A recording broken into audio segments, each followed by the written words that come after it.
are live and welcome to Teaching Tip Tuesday.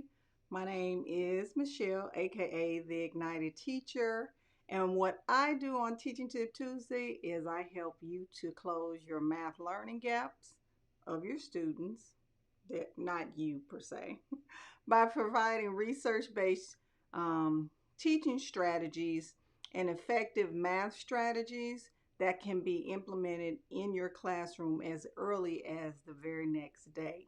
So I want to thank you all for tuning in to this summer edition of Teaching Tip Tuesday.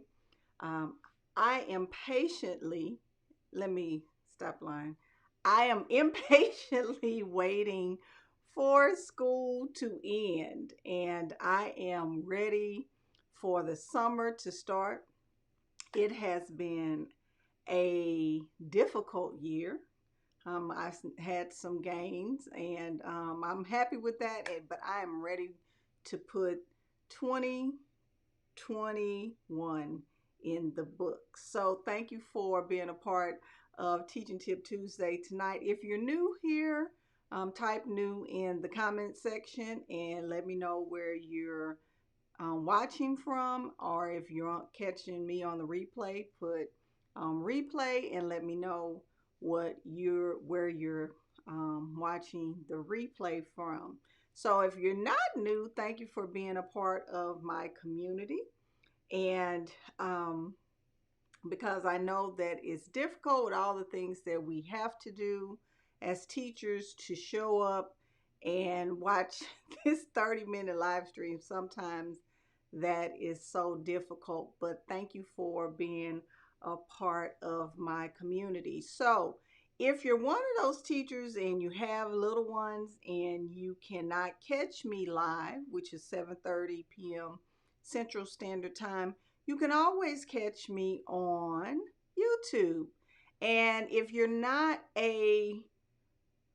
if you haven't subscribed to my channel and you've been meaning to subscribe, the summertime is a great time to just hop on over there and subscribe to my YouTube channel.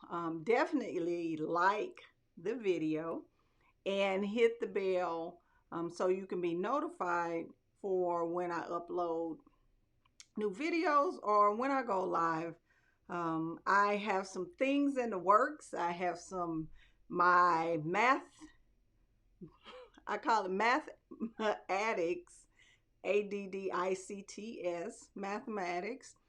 Coffee Chat, I will be launching that new live streaming series. It's going to be more like a talk show host feel, and I am excited about that this summer. So I cannot wait because I have become not an avid coffee drinker. I just drink it. I like hazelnut creamer, so I definitely like to wake up early in the morning. So this will be an early chat, 8 a.m. Central Standard Time, for teachers who are up like me, because I know it's a lot of you all, because I see you and you check your emails, and when I send out email, you're up. So you might as well hop on to the Mathematics Coffee Chat. It's going to be once a month, the fourth Saturday of every month. So be on the lookout for that. That's why you need to be on my email list or subscribe to my YouTube channel. That's the two ways you can do it. You can follow me on Facebook, and I'm also on Instagram, but those are not as reliable as, being on my email list, and secondly on YouTube. So tonight's topic, I'm just going to go ahead and jump in that. Tonight's topic is about why your content matters. And if you're new, the way that my Teaching Tip Tuesdays work is I present a problem and then I offer solutions to that problem. Now, one of the problems that I have seen in education, and it's not something that has happened, this has been going on since I started just teaching math only. If you don't know and you're new to my audience or to my community, I started out teaching first grade. I know people are saying you're not a first grade teacher. Well, I used to be. I used to teach first and second grade, but I moved up to upper elementary teaching math and science, and then I moved to middle school and just started teaching math, and I've been doing that for the last 16 years. So, one of the issues, well, major issues that we have in education is math content knowledge. Now, if you're new to education and maybe you're new to math because you're switching over from teaching reading or some other subject and you're new with math, what I am going to do is to attempt to explain what content knowledge is. So, your content knowledge is what you know about a subject matter. So, in this case, we're talking about math. So, we're talking about all the things that you know about math. It could be fractions. And when we talk about know, we're talking about how to apply it in different situations. I know a lot of teachers are like, I know math. And you don't, because you only have one way that you can apply mathematics. And I'm going to give those fractions. And I'm going to give you an example. So today, I was wrapping up a 2-week project-based learning activity with my intervention students, and it was domain and range and applying it to profits. So basically, given all the profits that could be made if it was a car wash scenario. So they wanted to make anywhere between $200 to $400. So the question was, how many cars would they have to wash, and what would be the domain and range for those? The amount that they would make for each amount of cars that they washed. So that's one way to apply content knowledge, because domain and range, if you're not familiar with the Algebra 1 content, the Algebra 1 content is really broken down, and it's funny, it's broken down into real life application and the mathematical application. And I think most of the time, secondary teachers delve and only stay in the mathematical context, because for some reason graphing calculators have become this savior of mathematics, and it's not, because I have kids that are putting stuff in graphing calculators they don't even know what it means. So that's one way. That's content knowledge, your math content knowledge. Also, what do you know? Do you know what kids are supposed to know when in 4th grade they're talking about decimals? What does that look like? And it really has to go with learning progressions. What do you know about the mastery of it? What does that look like? So the problem we have is a lot of teachers do not hone their math content knowledge. And I'm not talking about every one of them. I'm talking about a lot of teachers, especially in elementary school. Secondary teachers seem to have a different issue, but you have to be able to teach concepts more than one way. I cannot tell you how many times, and I sound like a broken record, that I've been in Facebook groups where teachers are constantly, well, how do you teach this? Well, it's more than just how do you teach it. I forgot to turn my phone off. It's more so, who am I teaching? And then how do I teach it? So it's that, who am I teaching? And then how do I teach it?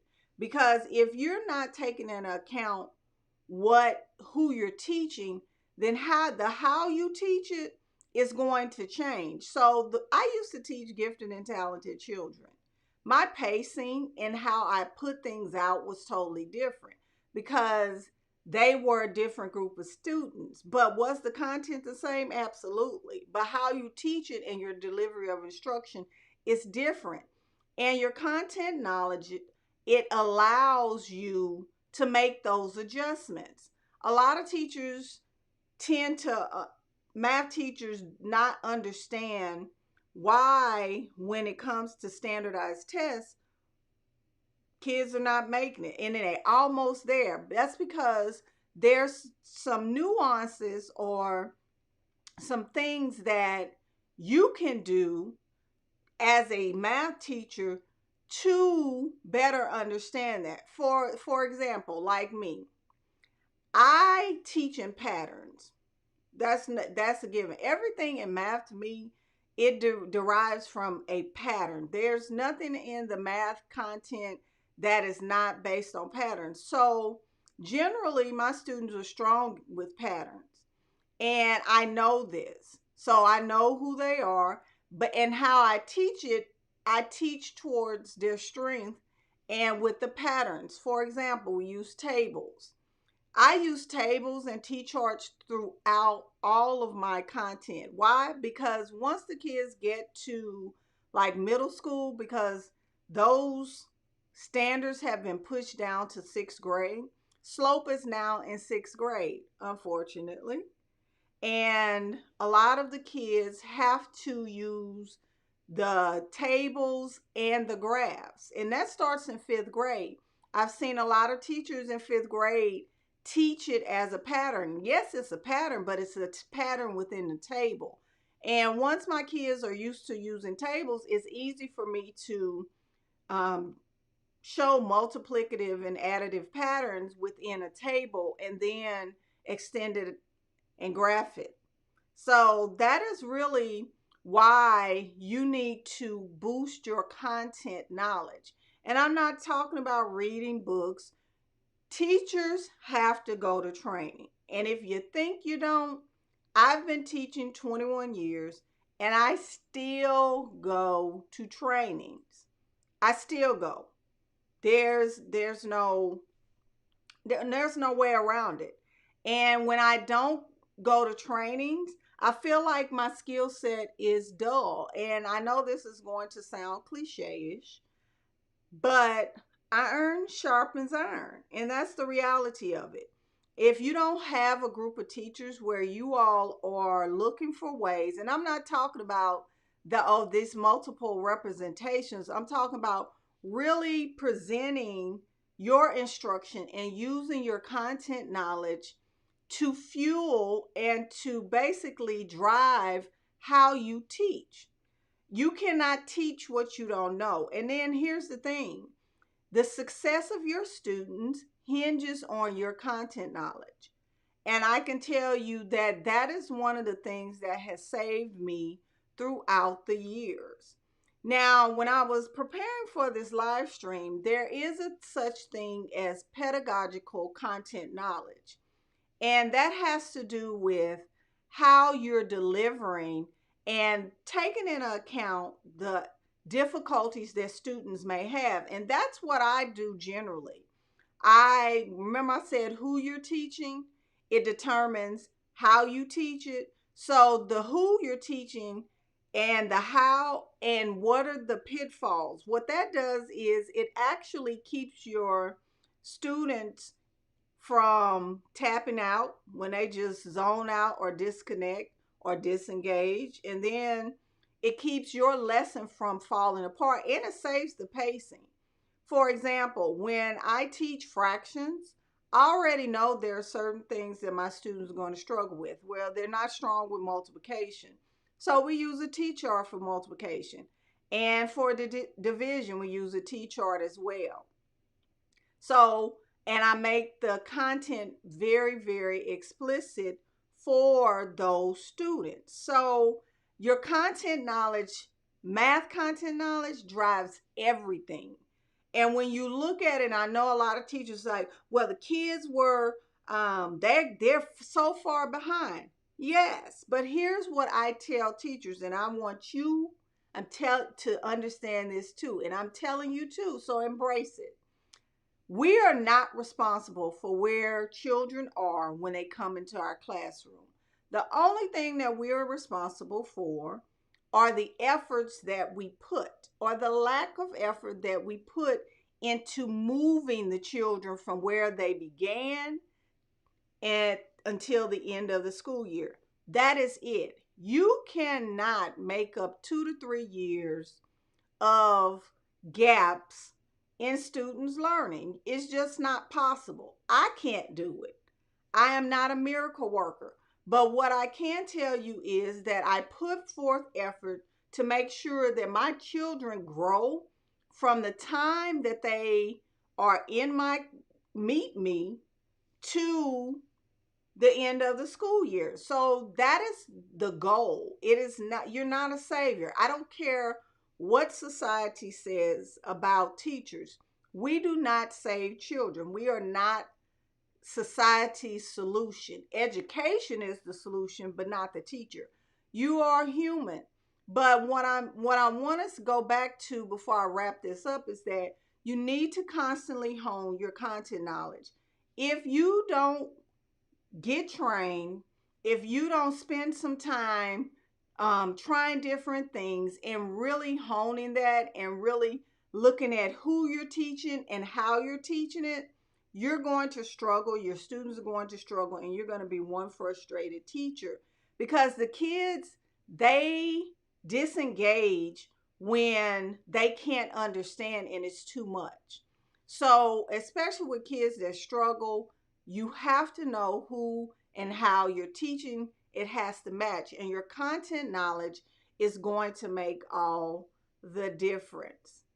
So, just to recap, some solution is with if you're looking for some PD, and you have to be honest, just to say that you have to be honest about where you are with your content knowledge. You don't know what you don't know, and that's nothing to be ashamed of. But get in some good trainings, find some, I call it YouTube PD, because I indulge in YouTube PD, and I appreciate the teachers who share their content knowledge because I don't have all the solutions. There's only so much that this brain can absorb, but start working on that content knowledge so you can see different ways of how things are taught.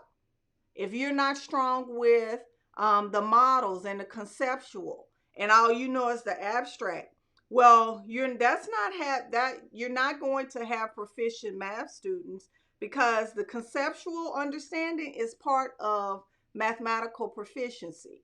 So if you're not proficient in that, how are your students going to be proficient in that? And you're struggling with trying to get them to understand those models and then take them from the models to the abstract part. So let me go down here.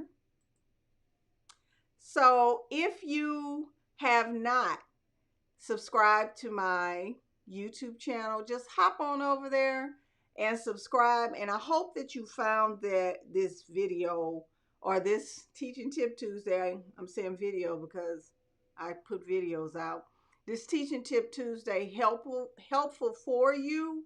And remember, if you cannot catch me live and if you're watching this on the replay, you can hop on over to YouTube, The Ignited Teacher. You can search for me and subscribe to my YouTube channel, and you'll find all of my past Teaching Tip Tuesdays as well as my videos on my YouTube channel. So I hope that you are enjoying your summer.